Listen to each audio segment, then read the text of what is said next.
Stand for 911. Where's your emergency? This is Sandy. 231 Rock Crimin Road. What's the Send problem? the police. Send the police. What's the problem there? The chimp killed my friend. Most viewers, including me, walked into Jordan Peele's Nope expecting a sci-fi thriller about aliens attacking a horse ranch, and were faced with a pretty big surprise when the opening shot was of a chimpanzee playing with the foot of a corpse. Now, I could sit and make an entire video about how important I think the Gordys Home plotline is, but that's not what I'm here to talk about today. It was only on my second watch of the film I started to notice striking similarities between the fictional story of Gordy and the real-life story of Travis the Chimpanzee. In this video, we'll be looking into the horrifying real-life event that I believe inspired the Gordys Home plotline of Nope.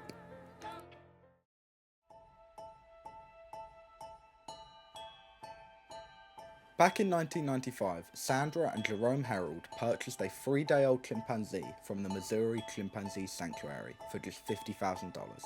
Sandra decided to name this baby chimp Travis after her favourite country singer Travis Tritt.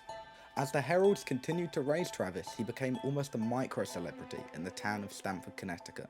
He would often be seen with the couple on shopping trips, at their work, and had also been known to greet police officers from time to time. As Travis grew up, he became very accustomed to the human environment. He could do a whole bunch of tasks, such as open doors with keys, dress himself, log onto and use a computer, brush his own teeth, and even drive a car. The sheer thought of a 200-pound monkey having the ability to do such advanced tasks is terrifying to me.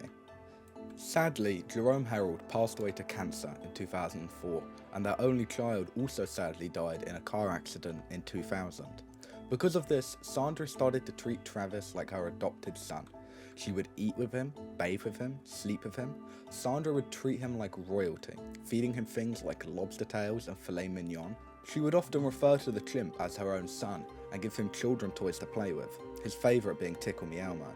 It's also important to add that by this time, Travis had been used as an animal actor on many occasions due to how well trained he is.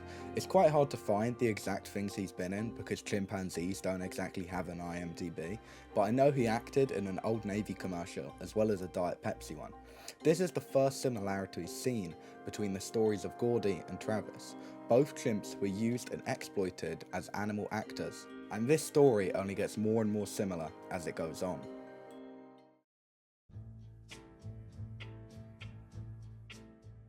February 16th, 2009 started as a normal day for Sandra. However, in the early afternoon, Travis decided to steal one of her car keys and leave the house. Sandra invited her close friend, Charla Nash, round to help get this chimp back into the house. Charla tried to lure Travis back inside by picking up his favourite Tickle Me Elmo toy. However, Travis took one look at Charla and was set off in a blind rage and began attacking her. The 200-pound chimp was described as grabbing onto Charla's face and refusing to let go. Sandra grabbed a shovel and began hitting Travis on the back to try and get him to release Charla, but he refused, so she grabbed a knife from the kitchen counter and stabbed him. This got Travis to let go of Charla's face, but it only made him more angry. Assuming that Charla was dead, Sandra Harold locked herself in a room and made one of the most chilling 911 calls I've ever heard. Stand for 911. Where's your emergency? This is Sandy. 231 Rock Crimin Road. What's the Send problem? the police. Send the police. What's the problem there? The chimp killed my friend. What's the problem with your friend? Oh, please. What's the problem with your friend? I need to know. Send the police up with a gun. With a gun. Hurry Who up. has a gun? Please hurry up. He's killing my girlfriend. What is the problem? He's killing my friend. Who's killing your friend? My chimpanzee. Once the police arrived, Travis sprinted towards the police car. He smashed a side view mirror and attempted to get into the locked passenger door. He then made his way around the car and opened the driver's side door, which resulted in him being shot 4 times by the officer inside. The chimp then slowly made his way inside the house where he finally died of blood loss. It was only then that emergency medical services made their way inside of the house and quickly took Charla Nash to hospital.